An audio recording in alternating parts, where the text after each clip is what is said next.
Howdy, friends. It's Steve Depoe with the Rose Realty Team with this week's real estate vlog for North Texas. Today, what are the best exit strategies for long time held rental properties?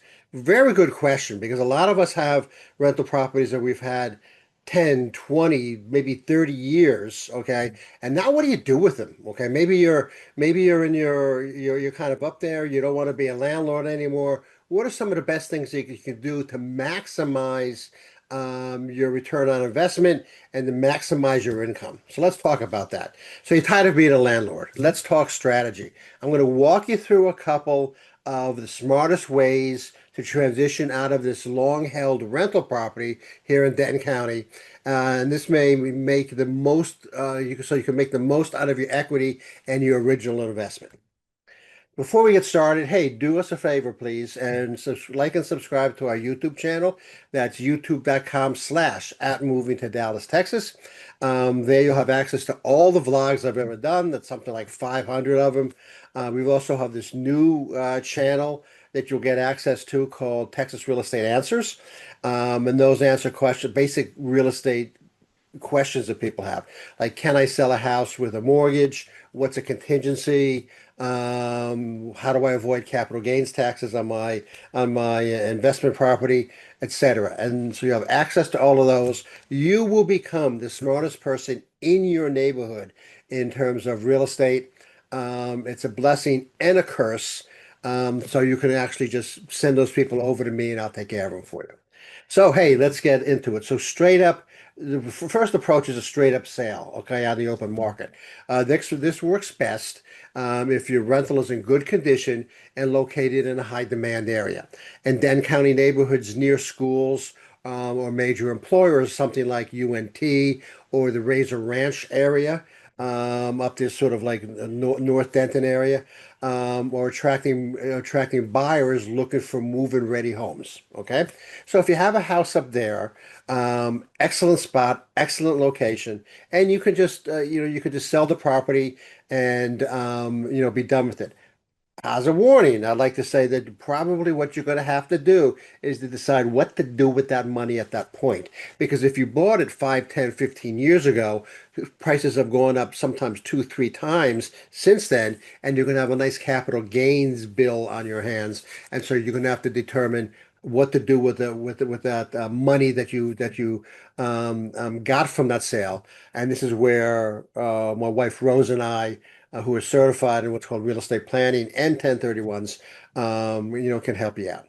So the 1031 exchange lets you defer capital gains taxes by rolling the proceeds into another investment property. Okay.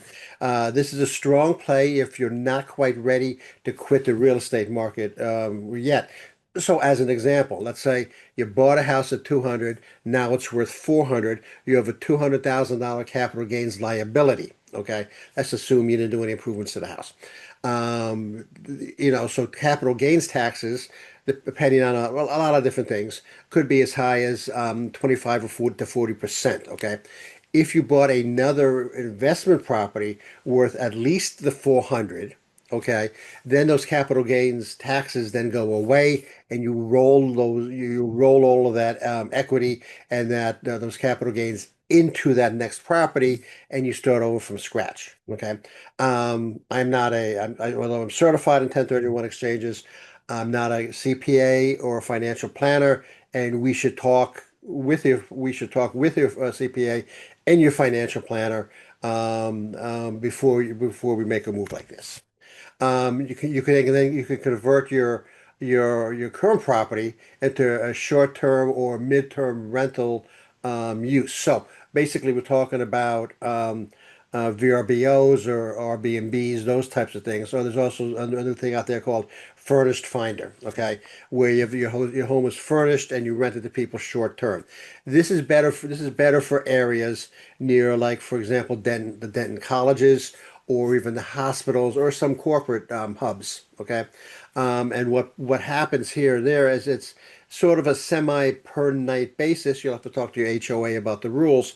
But sometimes it's a per night basis. Sometimes extended like 3 months. So a semester is like 3 or 4 months, and so kids stay. Kids wanting to not stay in the dorm, would stay in your place. Or if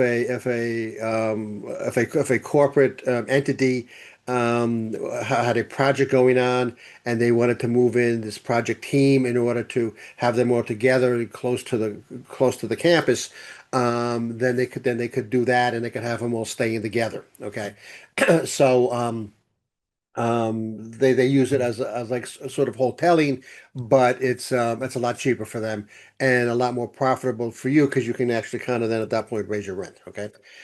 Seller financing. So somebody comes up and says, "I want to buy this house." Okay, and you've paid it off, or you have a lot of equity in it, and you act as the bank. Okay, so you say, "Okay, so now."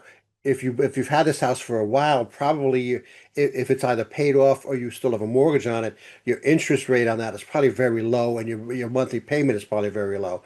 You then convert that, if you will. You get a sale price, and you tell the buyer, "Hey, I'll hold the note. You pay me." Okay, and then they end up paying you, basically a mortgage, for the place, and it's usually at a higher rate than if you rent it, potentially at a higher rate than if you rented it out on a monthly basis, or sold it out. If you sold it outright, you would have potentially that capital gains, and you would also no longer have that income. So it's a potential way to get some good strong steady income if you have to take the seller financing.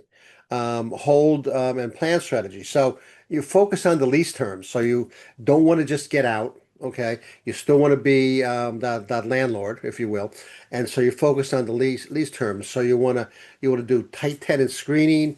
You want to do some light improvements, make it a better house so you can raise the rent, and you want to prep for a future sale. So when the time is right, you can sell the house, which basically means you're going to put some money into the house, which helps with your taxes. You're able to take a tax deduction on that, but you're also able to raise the rent on a monthly basis because it's a nicer property. Okay. Now the tenant screening, what that implies is we're going to make sure that the people that are going to move in there and rent your property are going to be top of the line. They can afford it. Maybe they move their family, and families are always a little bit more stable than individuals.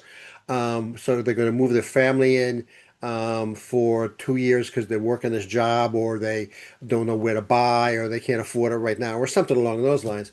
So you tighten down on the screening process that reduces your risk and potentially raises your income. So in summary, hey, there's no one size fits all, okay? Your goals and your timeline, and your property's condition is all that really matters, okay?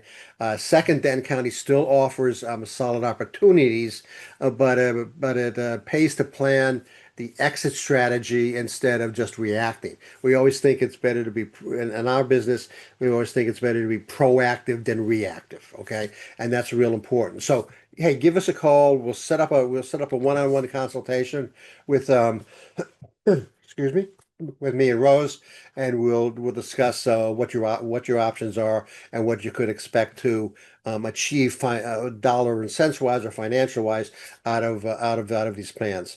So you know what you face moving forward. Next week, we're going to talk about 1031's exchanges, and is it worth it at my age? This guy kind of looks like Ted Danson, doesn't he? That scares me a little bit. Anyway, this is Steve. I am with the Rose Realty Team. Until next time.